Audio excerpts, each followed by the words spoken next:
Donc, je vais d'abord passer la parole à Jérôme Bacher, qui c'est protocolairement, c'est tout à fait, non, c'est tout à fait cohérent. Mais on vient de s'arrêter sur l'échelon, le bon échelon territorial. Et c'est vrai que c'est une question, suite à la réforme territoriale, qui est largement posée. Je ne démarrerai pas par cette difficile question de vous demander quel est le bon échelon.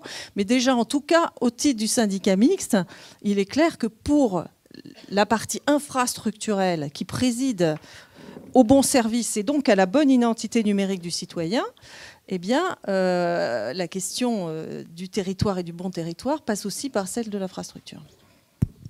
Merci de votre invitation tout d'abord, et je voulais vraiment féliciter l'association tout d'abord pour ce qu'elle fait, parce que la première des choses avant de se poser la question du bon échelon, c'est de savoir si nos concitoyens, si l'électeur contribuable s'intéresse au sujet, et s'il comprend le sujet, et s'il est prêt à mettre les moyens, et de quelle façon il est prêt à mettre des moyens pour les missions qui sont celles de l'avenir, le passage par le numérique et toute la complexité. Moi, j'étais épaté, je le disais tout à l'heure à mon directeur David Noir, qui vous a fait sans doute ce matin un exposé brillant, parce que je le sais brillant. Mais on disait tout à l'heure, ce que vous racontiez, madame, est passionnant. Pour moi qui ai travaillé auprès de plusieurs ministres, enfin, il y a des notions qui ne sont pas partagées par les plus hauts niveaux de l'État, par ceux qui font la loi. Donc on voit bien que quand vous faites une réforme territoriale, et je réponds là à votre question, quand vous faites une réforme territoriale, bah, vous regardez, est-ce qu'on va faire des économies, est-ce que c'est un peu pertinent, est-ce qu'on fait des synergies, mais enfin on ne peut pas réussir sur tous les domaines.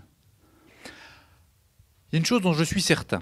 Donc dans le département de l'Oise, le syndicat mixte Oise très haut débit, c'est une vieille histoire, hein, ça a commencé en 2004 avec un réseau d'initiative publique de première génération.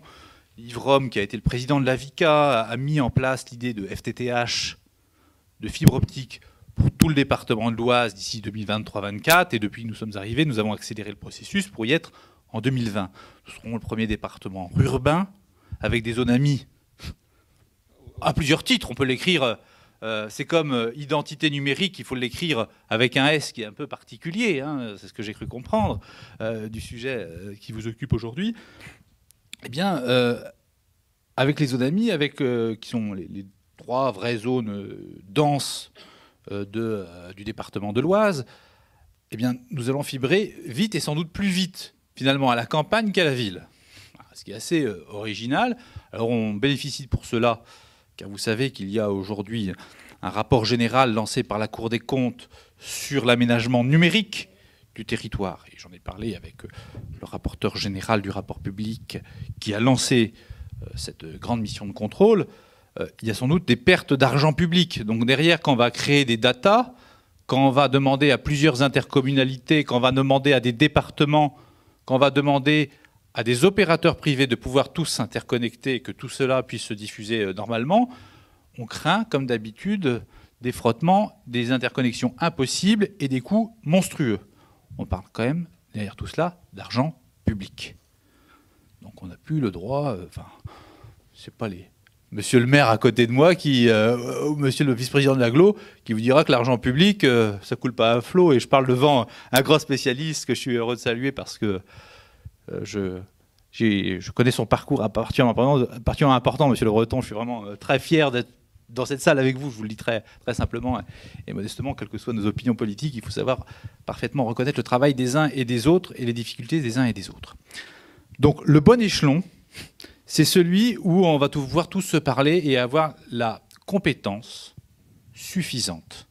Certes, au département de l'Oise, on a cette chance. Et d'ailleurs, le syndicat mixte Oise très haut débit, c'est à la fois des gens qui viennent du département, mon directeur général et à la fois le directeur général adjoint des services du département chargé du numérique, mais aussi des finances.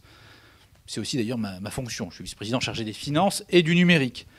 C'est à la fois totalement antinomique et à la fois tellement intelligent de le faire ensemble. Parce que c'est aussi une des sources d'économie demain d'administration générale. Donc il faut aussi y penser et puis voir quels sont les coûts d'investissement pour les uns et pour les autres. Et c'est aussi beaucoup d'ingénierie financière.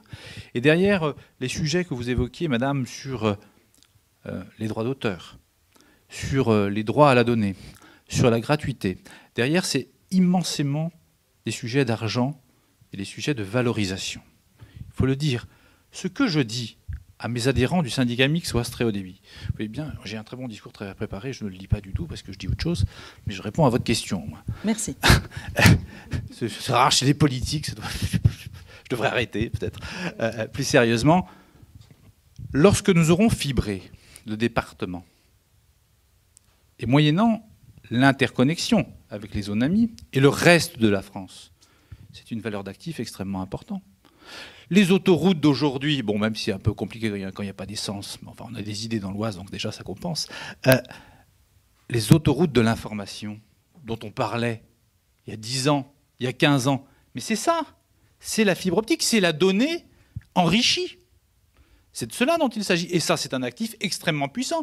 Demain, la valeur d'un réseau de fibre optique sur le territoire national, et je le parle devant des spécialistes de grandes entreprises dont l'actionnaire est parfois public, eh bien, ces réseaux valent énormément d'argent. Et personne ne s'y trompe. À la fois en termes d'actifs non exploités, de fibres blanches comme de fibres noires. C'est absolument remarquable et important. Donc la collectivité qui investit là-dedans, elle est propriétaire d'un actif qui vaudra beaucoup d'argent. Il y aura donc là aussi des modèles économiques à inventer, mais aussi des modèles de droit. Et ce que vous avez dit juste avant m'invite à réfléchir beaucoup, parce que j'y mets un certain cœur et une certaine passion, même si je n'ai pas forcément la technicité de l'ingénieur. Après ma maths spé, moi, j'ai plus rien compris à ce qu'on faisait dans le modèle des ingénieurs, donc on essaye encore de comprendre à peu près ce qui s'y passe. Mais du point de vue financier, je vois bien l'enjeu, et je vois bien l'enjeu pour nos concitoyens.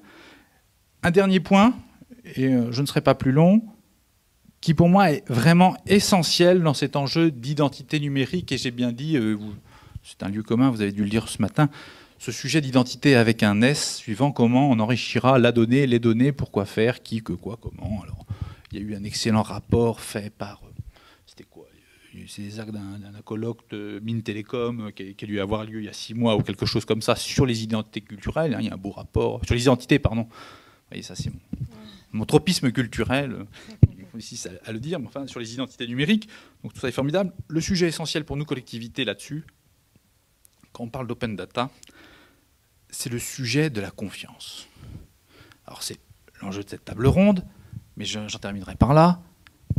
Si nous ratons, nous, collectivités, le sujet de la confiance vis-à-vis de nos concitoyens, quand nous, politiques, on est tous, à plus ou moins juste titre, décriés par nos concitoyens, qui se réfugient dans sa pensée politique, dans les réseaux sociaux, en se disant c'est là finalement que se passe la démocratie, ma libre parole, mon moyen de pression. C'est son lieu de refuge. Si la donnée numérique derrière, dont les collectivités seront dépositaires, elle était trahie pour une raison pécuniaire, pour une raison de dévoiement, pour des raisons électorales. Ça s'est déjà vu. Sur d'autres sujets administratifs, ne parlons pas de la mairie de Paris du 5e arrondissement, mais non, mais comme ça, moi, vous savez, je sais où je suis politiquement, mais je sais que l'honnêteté, c'est ça qui nous sauvera tous. Ce sujet de la confiance dans le numérique est essentiel, et si nous nous ratons à chacun de nos niveaux, et quand on dit effectivement moins de 3500 habitants, c'est pas sérieux de confier à une mairie de 3500 habitants un sujet d'open data. C'est tout simplement pas sérieux. C'est comme les marchés publics. C'est tellement compliqué, tellement complexe, qu'aujourd'hui, on essaye de transférer la charge à d'autres. Les intercommunalités, peut-être des grosses intercommunalités, arriveront à avoir cette compétence. À certains endroits, ce seront les départements, suivant ou les régions, suivant ce qui s'organisera, ou les métropoles. Mais il est certain qu'il faut un tel niveau de technicité, un tel niveau de droit, et parfois quand même mesurer un peu les enjeux pécuniaires, qu'il faut une strate assez importante. Je dis, cette question de confiance, nous n'avons pas le droit, nous, collectivités locales de rater cet enjeu. Sinon, c'est le discrédit du politique local, qui est déjà parfois malmené, moins que le politique national. Mais c'est la dernière confiance que nous avons de nos concitoyens. Et aujourd'hui, ils savent bien que tout est dans les mains de la stratosphère Internet, des données qui se baladent. Si nous trahissons cet enjeu, eh bien, ce sera extrêmement grave.